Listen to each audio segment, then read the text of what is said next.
market all of a sudden just drop? I believe the market has just dropped because it's a direct response to Trump releasing the FISA memo, which the deep state had pleaded with him to keep the contents of it confidential.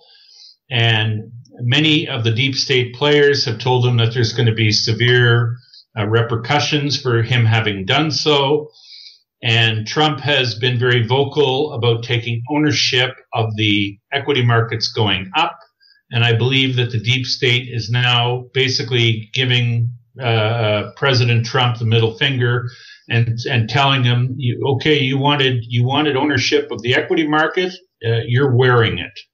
And I think that the volatility and this sudden and severe drop that we've seen is, let's just say, a counterstrike on behalf of the deep state. That's the way I see it right now. So you think they're putting it to him because he released the FISA memo.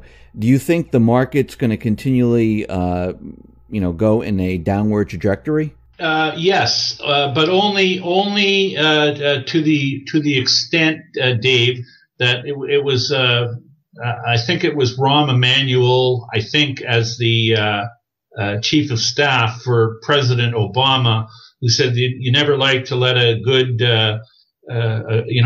catastrophe or a good difficult time go to waste, and I think that the turmoil that's been created in the equity markets will serve as a perfect backdrop for the powers that be to halt their raising of interest rates.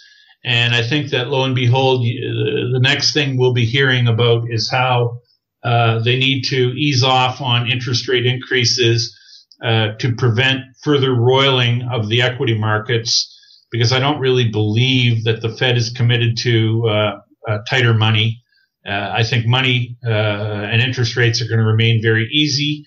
And I think that the talk of much higher interest rates, I believe, is a feint. Anyway, that's my view. And I know they have the ability to make interest rates whatever they choose, utilizing derivatives. So they can force interest rates down anytime they want. And I do believe that this is what's in store for us. Lower rates, not higher rates. So you talked about them lowering the rates, and I think this is where they really wanted to go, was lower, because we still see, Bank of Japan with the ECB, they're still, is zero, negative, and Fed is the only place where you see the interest rates moving up just a small little bit. But what about unwinding their balance sheet? Do you think they'll continue with that, or do you think everything is just going to stop because of this? Well, I don't believe that the Fed can unwind their balance sheet, because I cannot identify a buyer or an entity that would be willing to buy what the Fed has on their balance sheet. America's traditional financiers are Saudi Arabia, China, Japan to maybe a lesser extent. These people do not have the stomach for more American U.S. government debt. If anything, they're more inclined to be sellers themselves of their existing debt. And there really isn't anyone to visibly buy what the Fed has on its balance sheet, unless of course the dark pools are really put to task and they want to start soaking it up. But that would become all too obvious if the Fed's balance sheet were to suddenly shrink in a dramatic way. And without a visible buyer, I think it would raise more questions and cause more problems than it would solve the Fed to have the visible reduction in its balance sheet. So no, I just don't see this happening. And people should remember that the biggest debtor on the planet is the U.S. government, and the U.S. government, full stop, cannot afford to pay market rates of interest if they are to push rates higher. And frankly, I believe interest rates should be dramatically higher. I just don't think it's going to happen, because the people that ultimately control interest rates, in my view, is the U.S. Treasury. And when you're the biggest debtor in the world and you can control cap rates and interest rates, you're not going to raise them to destroy yourself. So it's really quite a crossroads, I think, that we've reached, and it should be very interesting and quite a spectacle going forward. Now, since the FISA memo came out and all of a sudden we saw the stock market go down, do you think they're going to take this to the extreme? Because Trump, over the last year has been saying, the stock market, look how great it is, the economy, it's all, getting better and everything. Do you think, to place the blame on him, do you think they'll take it as far as maybe crashing the whole system right now? I think it could really amount to that, Dave, or it could get to that, because the globalist playbook or the globalist credo has long been that they divide and conquer is one of their mottos, and order out of chaos is another one of their mottos. So what they do is they create the turmoil, and then they appear with supposedly the solution to the turmoil which they have created, scripted and created and implemented. And then they appear with the solution, and typically their solutions, as we saw with the in the aftermath of the attacks of 9/11, the solution to terrorism and the war on terror, basically we had 9/11 on one day, and then the next day we had the introduction of the Patriot Act, which was basically, I think, a 6,000-page document, which was all pre-prepared, and it was ready to go the day after 9/11. So, I mean, that on its face tells you that, why would such a document have been created in advance for an event that hadn't happened if it wasn't planned? I mean, you can just ask yourself very common sense questions. These are just common sense questions. And, let's just see what happens with the turmoil in our capital markets. And let's just see how a ready-made solution to the problem comes out of the ether and gets implemented on the coattails of calamity in their capital markets. Now we know that the stock market is not the economy of the U.S. or even the world, but when it comes down, corporations get nervous, people get nervous, and as it continually falls, what can we expect? What can the people expect to see when the market starts to fall? I mean, are corporations going to use this as an excuse to lay off people? Or are we going to have problems with the pension market because they're heavily invested in the stock market?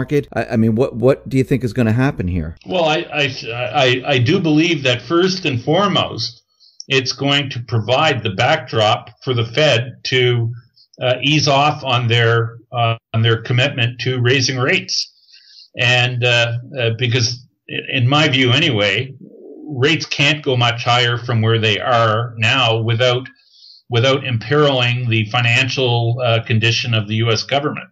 So. It's what people maybe should stop and think about is that the two biggest line items that the U.S. government has in terms of expenditure on an annual basis, the two very biggest line items in their budget are defense, number one, and close behind it, and maybe equal now, is interest on debt. And the interest component of government spending currently, this is with rates at historic lows, if rates were to normalize, and if we were to suddenly have like a Fed funds rate of 3% instead of 1.5 or 1.25, wherever it is now, if we were to double U.S. government expenditures on interest on debt, this would make interest rate or debt service such a large component of U.S. government spending that the gut, like, it's a dog that doesn't hunt. It doesn't work. It's like, if you're living on $100,000 a year, and you suddenly without getting a raise in your pay, if you suddenly take on the expenditures of another family that was formerly making $100,000 a year, like, you just run out of budget. You run out of cash. And the U.S. government is pretty much in that kind of a position, and they have the ability to stop interest rates in their tracks and send them lower. But what they really need is a good excuse to do so. And turmoil in the capital markets provides a perfect excuse or backdrop for them to do just that. And it really pulls their behinds out of the fire in terms of managing their own balance sheet. So that's where I see this going, and I think we're going to see it come very, very, or let's just say sooner than later. Now, we talked about the FISA memo, and I just wanted to touch upon this a little bit here. Do you think the FISA memo actually had the effect that everyone thought it was going to have? Do you think it hit the deep state really hard, or do you think they were able to play it off with, saying it's a conspiracy, it's propaganda, and whatnot? My understanding there is that the release of this 4-page FISA memo is likely the first in a series of memos or releases that are likely to come in the very near future. And yes, I think that the FISA memo has dealt the deep state a very serious blow, even though there has been there's been a very pronounced effort on the part of the deep state players to try and characterize this release as a nothing burger and nothing new to see here. But I do believe what it does identify is the criminality, the treason, and the sedition of the deep state. And I think there's going to be more evidence to that effect coming to the point where I think very, very high-ranking and very, very well-known names in both the Republican and the Democrat side are going. We're going to see indictments, and we're going to see people rounded up. I think that's where this is headed, and I think the deep state knows that this is where things are going, and I think this explains why they're reacting the way they are reacting. Now, it's funny, the Russian collusion, that whole, propaganda thing they had going, they had nothing to back that up with. The FISA memo, they have documentation, they have, signatures, they have this, real facts and information that they're putting out there. And it's very interesting that the deep state, says, oh, this is absolutely nothing, it's not even worth looking at. But the Russian collusion, where they couldn't show any proof or any type of documentation or anything, that was the biggest story, and we needed a special counsel for that. And it's just amazing. And it's amazing. Well, that's what they told us, but the evidence that's been leaking out with regard to or surrounding the FISA issue and surrounding the Uranium One issue.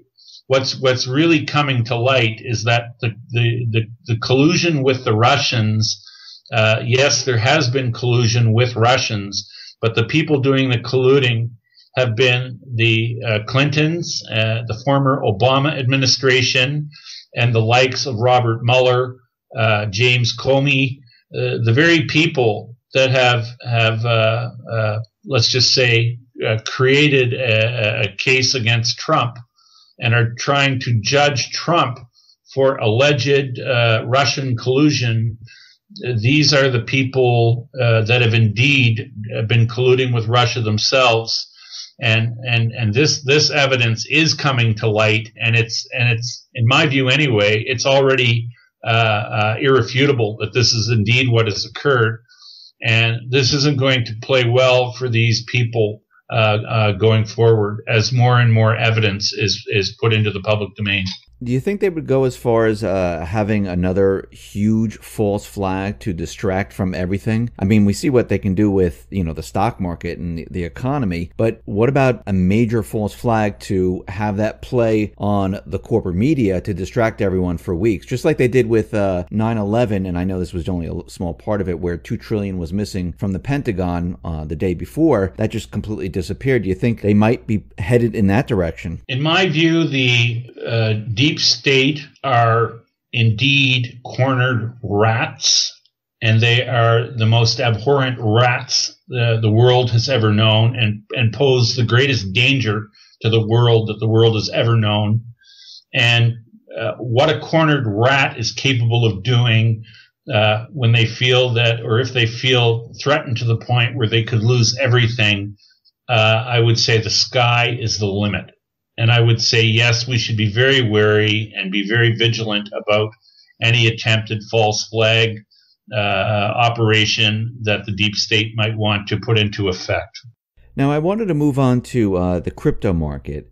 And I mean, just like the stock market, we've seen the crypto market, Bitcoin has dropped quite a bit. And we know they created future market. We know there's regulations being pushed out there. We also see banks, they're banning credit card usage in buying cryptos. And people have been writing in saying that people who want to cash out of cryptos, the banks will not allow them to deposit the money into the banks. Have you seen this or heard about this, and why is this happening? I certainly have heard about this, and it was just this morning that the Bank for International Settlements, the BIS, based in Basel, Switzerland, made a public announcement that cryptocurrencies had to be new sets of regulations had to be put into effect to clamp down on the proliferation of cryptocurrencies.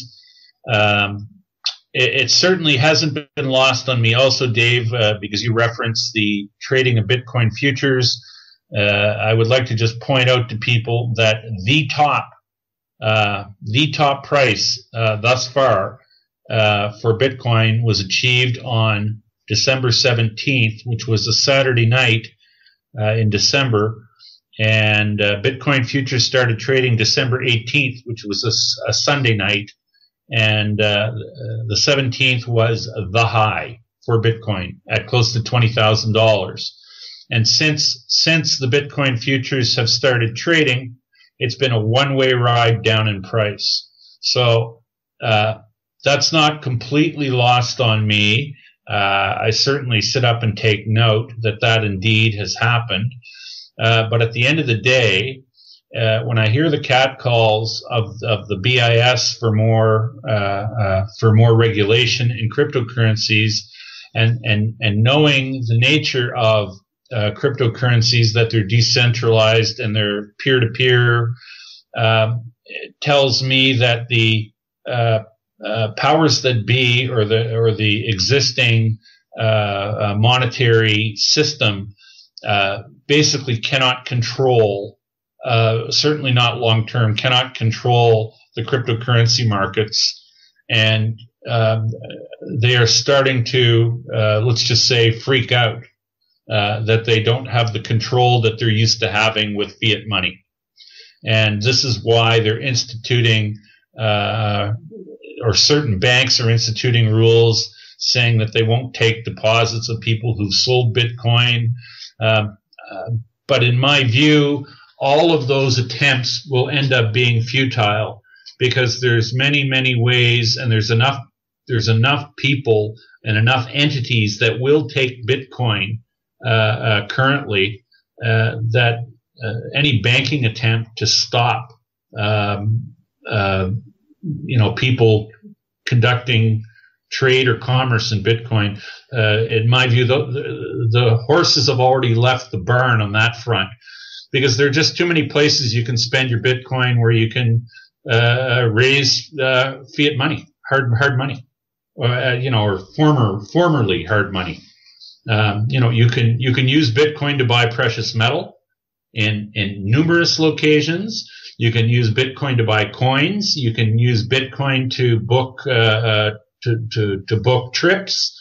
You can use Bitcoin in many ways, and there's been a fair amount of speculation and rumor that very soon, I think one of the cryptocurrencies called Litecoin was in negotiations with Amazon.com, and I mean, if you can use cryptocurrency at Amazon.com at some point in the future, it really won't matter what the banks have to say about cryptocurrencies at all. So is it their biggest worry that everyone starts using the crypto market as a currency and not the fiat currency system that they can control? Is that their biggest worry? Absolutely, it is, or it's one of their mega concerns.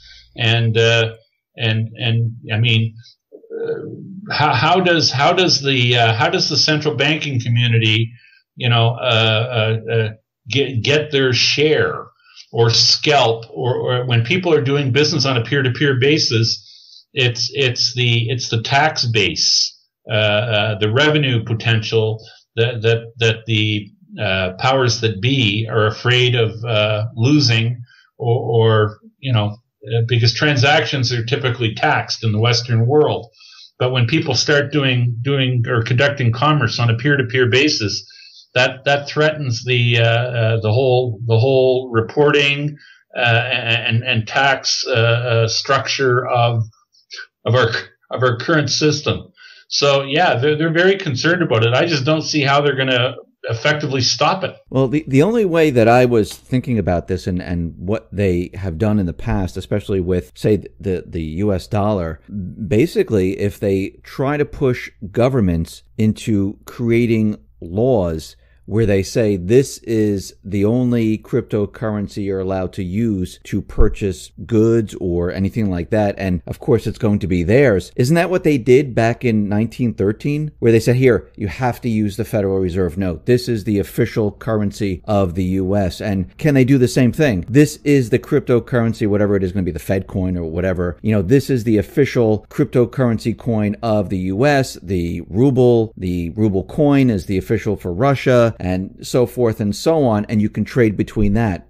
I mean, they could take that approach. Well, they could take that approach, Dave, but I don't really see how it would do them much good, because the rest of the world has shown its disdain for American stewardship of the world's reserve currency, being the fiat U.S. petrodollar, and the rest of the world is not going to basically give America a do-over and saying, okay, you've swindled the rest of the world with your fiat money, with your American dollars, because you have falsely and fraudulently created way more than you've admitted that the rest of the world knows exists, and you fraudulently have created them to engage in your dark projects, your nation building, your nation destruction, your empire building. So they're not going to be very likely to turn around and say, okay, we're going to allow you to, implement the digital equivalent or the crypto equivalent of what you had before. You see, and what's really at issue here is because the Anglo-American banking complex, or the elites in America specifically, have been such poor stewards of the world's reserve currency, this is why the rest of the world is being forced to adopt, let's just say, other than dollar measures. There's been a huge push in the rest of the world to start settling trade in other than dollar. This has been a developing thing that's been going on for a number of years now. I guess it really started, the first person to really try to push this was Saddam Hussein, who started selling his Iraqi oil for euros. And we all know how that story ended for Saddam Hussein, and what the response of America was for his attempt to conduct oil trade in other than dollar. And the same can be said for Muammar Gaddafi in Libya, where he wanted to create an African currency based on gold, or have a gold standard in the African community, and look what happened to him and his gold. But the Chinese are equally frustrated with the American hegemony when it comes to the world's reserve currency. Russia feels the same. The Iranians feel the same. And that's why you see Russia and China, China and Iran and just about anybody who they trade with, Venezuela and China. These countries are all now conducting their energy trade in other than dollars. And this has been undermining the foundation that supports the global petrodollar hegemon.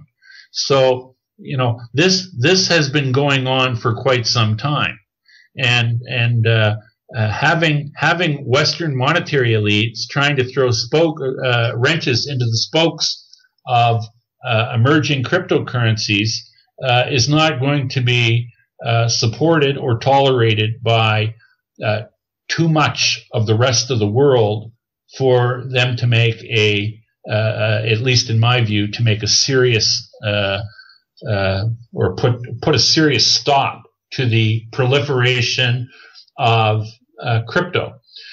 The cryptoization of our world is not something, despite the collapse of the price of Bitcoin that we've seen in the last couple of weeks, cryptocurrencies will be a much bigger part of humanity's life in 5 years than it is today. And in saying that, I'm not for a minute saying that Bitcoin will be the predominant crypto entity that will be used for trade. But the cryptoization of assets does bring transparency to price discovery, and it prevents the sale or multiple sales of the same unit that's been cryptoized. And we can see this even in the Bitcoin futures that have been created, because, like, let's just say philosophically or in theory, when you buy a precious metals future, you can stand for delivery of the physical metal at the maturity date of the futures contract. If you put the money up that's required, you can take physical delivery of metal. But with the Bitcoin future, it settles in cash. So you cannot even get a Bitcoin by buying a Bitcoin future. All you can do is hope to mimic the trade, the price as it goes up and down. But when it comes to settling, you cannot get a Bitcoin by owning or being long a Bitcoin future. So let's just say futures markets where you cannot get physical delivery, at least in my view, will not stand the test of time in terms of being viable. And cryptocurrencies or cryptoization of assets going forward, in my view, will put us on a path towards honest commerce. And honest commerce is something that humanity desperately needs today, and increasingly will desperately need if we're to have peaceable international relations and peaceable and sustainable international trade. The current system we have, Dave, is broken. It's extremely broken. And my view is that cryptoization of assets is the solution to the broken system we have today. And do I see the transformation as being easy? No, it won't be easy, and it will be fraught with incidents like we've seen recently in Bitcoin, where we see sudden and brutal and acute market pullbacks. But there is no doubt in my mind that going forward, this whole crypto space is going to get bigger and bigger. So you mentioned how these countries are moving away from the dollar, and we know Venezuela, they created the Petros, their crypto type of coin that they can they can use as for the trade of oil. We know that Russia has created their own crypto type of currency where they can, that's like their official cryptocurrency. Well, it's in parliament. They haven't really, hasn't passed yet. But if everyone is moving away from the petrodollar, moving into their own currency or into the cryptocurrency market, where does this leave the dollar? And where does it leave the central banks then, if we're going to go down this path of going full crypto? Well, what it tells me is that there's an absolutely enormous amount of dollars that are held by, like outside of the United States, by foreign jurisdictions.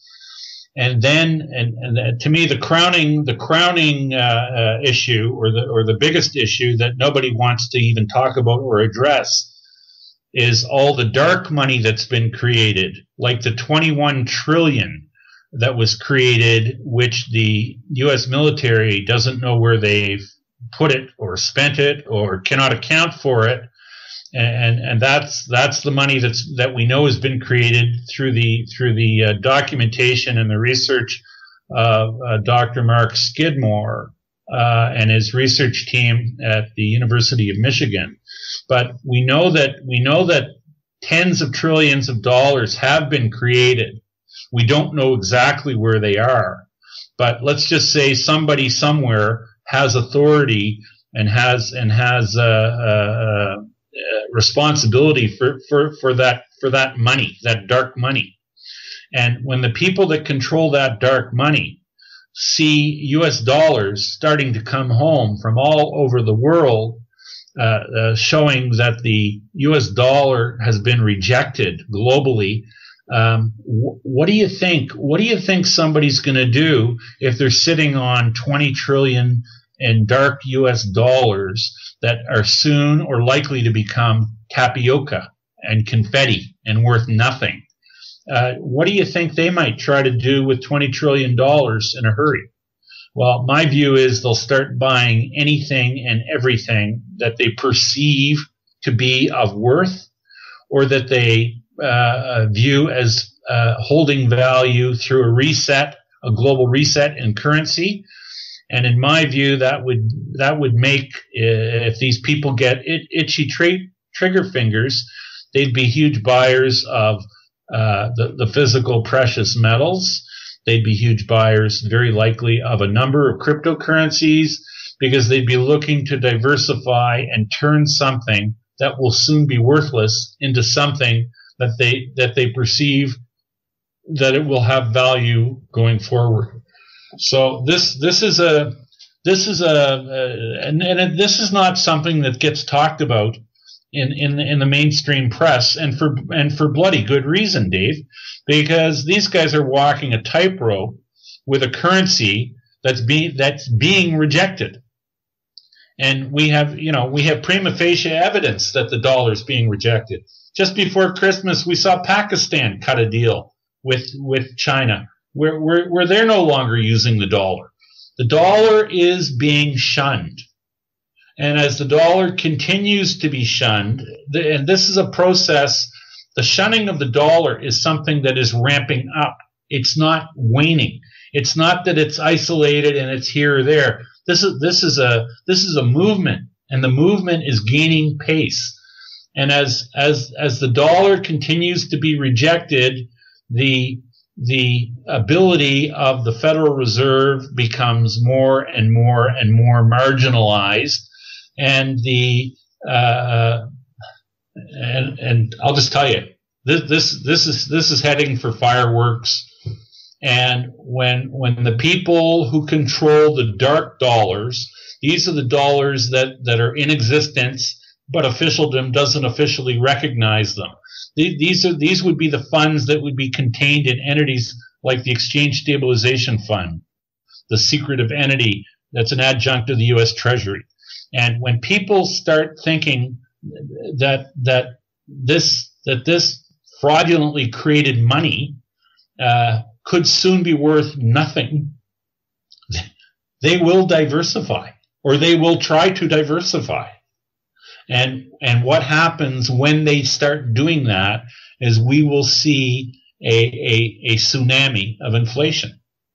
And I find it interesting and somewhat hilarious, really, that over the years when I've talked about how inflation is coming, and we have the likes of, I don't know, there's a number of people that think this all ends in a big deflation. Harry Dent's name comes to mind, Dave, and they always seem to come down to this notion of, well, you talk about a hyperinflation. Where are the dollars going to come from for the hyperinflation? The dollars have already been created. Those dollars are already in existence. The 21 trillion that Dr. Skidmore references and Catherine Fitz, working with them, have referenced. These dollars are in existence now. These dollars are siloed. These dollars are in existence, and they're siloed in these entities like the Exchange Stabilization Fund.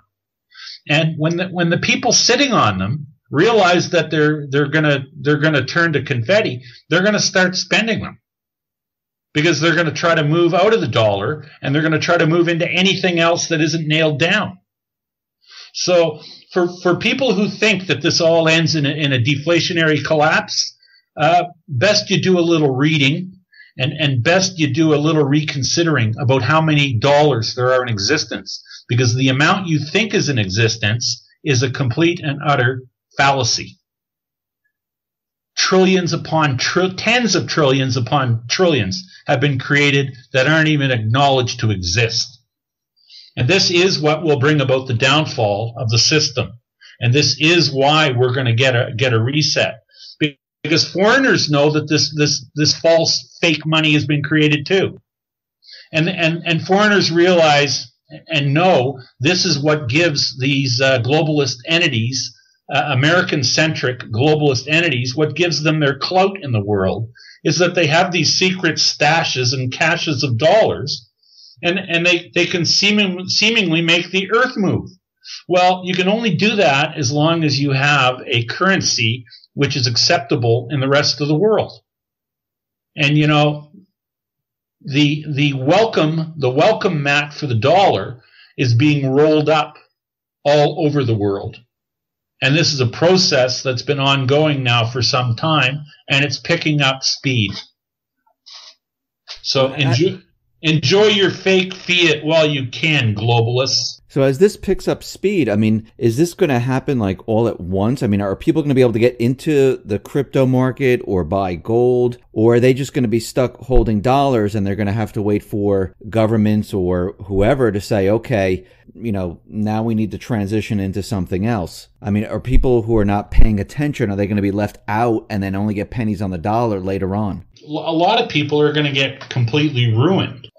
Without a doubt, a lot of people will get ruined. And the reason a lot of people will get ruined is because a lot of people don't see the value and don't understand why it's important to own assets that are tangible, that do not possess counterparty risk. Like when you own stocks, you don't even hold the certificates in your own name. If you own a gold futures contract, you don't own gold because you're reliant on an exchange to make good on your bet, which is why it's good to own and hold physical things. Which is why I'm an advocate of owning and holding physical precious metal, which is why I'm somewhat of an advocate of owning or having some storable food. Because that's tangible, and that's something that if there's a breakdown in supply chains, that at least you'll be able to eat. Because this is the kind of turmoil that I can see coming at some point in time. And I would say that the timing for this turmoil is getting closer by the day. But putting an exact time on it, it's a bit of a fool's errand, because I think you could probably make a very, very good argument that this should have already happened, and it hasn't. And the reason it hasn't happened yet is probably a couple reasons. Nobody benefits from anarchy, and the people who have the ability to take the system down want to have, let's just say, a workable system, backup system in place before they pull the pin on the current system. If you look at the current system as a grenade, because nobody benefits from chaos and turmoil, complete breakdown. So, but we've seen in recent years the likes of the BRICS countries. They have been and are building parallel entities to the existing entities that support the petrodollar system. There have been dramatic efforts underway for quite some time to prepare for a world without the dollar. Plain and simple. The writing's on the wall, and the movement is unmistakable, and this is the direction we're moving in. Rob, thank you very much for being on the X22 Report Spotlight. Once again, how can people see your work? You can catch me on the web at kirbyanalytics.com. Once again, thank you very much for being on the Spotlight. I really appreciate it. Been my pleasure, Dave.